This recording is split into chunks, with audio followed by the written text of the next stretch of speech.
तीन दोस्त अच्छी राहों से लेकर बुरे राहों तक आता है उन ज़मींदारों की वजह से। उन ज़मींदार को भाई ज़मीन हड़पने के लिए, उनको सहायता करने के लिए भाई डकैत और ज़मींदारों के बीच एक जंग छिड़ी रहती है। एक्शन क्राइम की कहानी वहाँ से शुरुआत होकर क्लाइमेक्स तक पहुँचती है। किस लेवल तक एक्शन होती है ये जानने के लिए आप लोग को ये फ़िल्म देखना पड़ेगा, डकैत।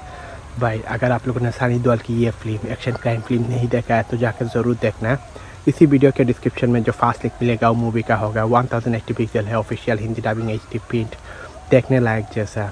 कुछ दिनों तक मेरी तबीयत ख़राब थी तो इसलिए मूवी प्रॉपर्ली देख नहीं पाया हूँ। बहुत व्यूअर्स और सब्सक्राइबर्स चले गए हैं। ये मानता हूँ मेरी लापरवाही वजह है और बीमारी की वजह से तबीयत ख़राब होने के दौरान मैं रेगुलर अपलोड नहीं कर पाया हूँ। जो मैं कह रहा था, अगर मेरे चैनल पर नए हो तो लाइक शेयर सब्सक्राइब करना मत भूलना। ऐसे ही जुड़ा रहना नए नए मूवीज़ और वीडियोज़ के लिए। तब तक के लिए खुदा हाफिज़।